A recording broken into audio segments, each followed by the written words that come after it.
मला बौद्ध धम्म का प्रिय आहे? 12 मे 1956 रोजी ब्रिटिश ब्रॉडकास्टिंग कॉर्पोरेशनच्या नभोवाणी केंद्रावरून डॉक्टर बाबासाहेबांनी केलेले भाषण.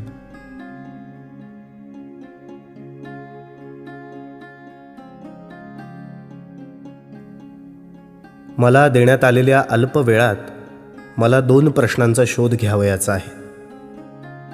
एक म्हणजे मला बौद्ध धम्म का प्रिय आहे आणि दुसरा म्हणजे वर्तमान परिस्थितीत तो जगासाठी कसा उपयुक्त आहे. इतर सर्व धर्म ईश्वर, आत्मा, मृत्यूनंतरची अवस्था अशा गोष्टींचा शोध घेतात. बौद्ध धम्मात मात्र ज्या 3 तत्वांचा एकत्रितपणे विचार केला आहे तसा इतर धर्मांमध्ये दिसून येत नाही. हा धम्म प्रज्ञा, करुणा आणि समतेची शिकवण देतो. मनुष्याला या पृथ्वीवर सुखमय जीवन व्यतीत करण्यासाठी यापेक्षा वेगळे काय हवे?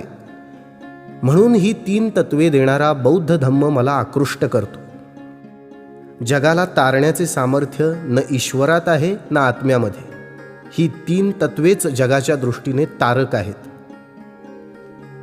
एक बाब अशी आहे की जगाच्या विशेषतः आग्नेय आशियाई देशांच्या संदर्भात विशेषत्वाने आकृष्ट करणारी ठरू शकते. जग सध्या कार्ल मार्क्स आणि त्यांनी जन्माला घातलेला साम्यवाद यांच्या आवर्तनात सापडलेले आहे. हे आव्हान अतिशय गंभीर आहे. सर्व देशांच्या धार्मिक प्रणालींचा पाया या आव्हानामुळे हादरला आहे. याचे कारण म्हणजे मार्क्सवाद आणि साम्यवाद निधार्मिक बाबींशी निगडित आहे. सध्याच्या धार्मिक अधिष्ठानाला बसणारा हा धक्का समजावून घेणे कठीण नाही.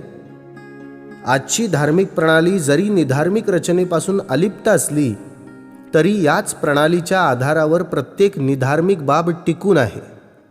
दुरान्वयाने का होईना धर्माची मान्यता असल्याशिवाय निधार्मिक रचना फार काळ टिकणे शक्य नाही.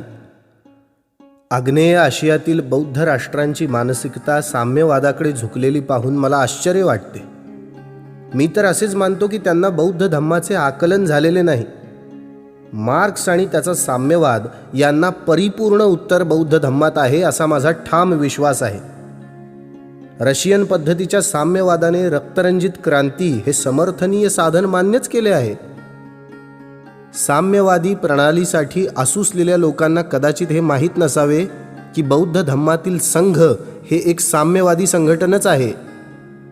त्यामध्ये खाजगी मालमत्तेला जागा नाही आणि विशेष म्हणजे हे परिवर्तन हिंसेतून आलेले नसून मानसिक परिवर्तनातून झालेला हा बदल गेली 2500 वर्ष टिकून आहे. अर्थात या रचनेत प्रदीर्घ काळात विचलन झाले असेल, परंतु त्यातील आदर्श मात्र आजही अनिवार्यपणे दिसून येतात. रशियन साम्यवादाने या प्रश्नांची उत्तरे द्यावीत. त्यांनी आणखी 2 प्रश्नांची उत्तरे द्यायला हवीत. 1. साम्यवादी रचना ही सर्व काळ असणे आवश्यक आहे काय? मला हे मान्य आहे की रशियनांना एरवी जी कामे जमली नसती ती साम्यवादी चौकटीमुळे करणे शक्य झाले. परंतु ही कामे झाल्यानंतर तेथील लोकांना बुद्धाने उपदेशिलेले प्रेमासह स्वातंत्र्य का मिळू नये? ते मिळत नाही यावरूनच दक्षिण आशियाई देशांनी सावध व्हावे आणि रशियन साम्यवादाच्या जाळ्यात अडकू नये, अन्यथा त्यामधून ते कदापि बाहेर पडू शकणार नाहीत. त्यांना हे आवश्यक आहे की त्यांनी बुद्धाची शिकवण अनुसरावी आणि तिला राजकीय रचनेत सम्मिलित करावे. दारिद्र्य पूर्वीही होते आणि पुढेही राहणार आहे. रशियात सुद्धा दारिद्र्य आहेच, पण म्हणून दारिद्र्याचे कारण पुढे करून मानवी स्वातंत्र्याचा बळी देणे सूज्ञपणाचे नव्हे. दुर्दैव हे आहे की बुद्धाच्या शिकवणुकीचा अन्वयार्थ लावणे व आकलन होणे या गोष्टी नीट झालेल्याच नाहीत. त्यांची तत्वे आणि सामाजिक पुनर्रचना याबाबत पूर्णतः गैरसमज झालेला आहे. बुद्ध धम्म ही एक सामाजिक तत्वप्रणाली आहे हे सर्वांना समजल्यानंतरच त्याचे पुनरुज्जीवन ही एक शाश्वत घटना घडेल. कारण सर्वांना आकृष्ट करणारी किंवा प्रभावित करणारी कोणती महानता या धर्मात आहे ते जगाला कळलेले असेल.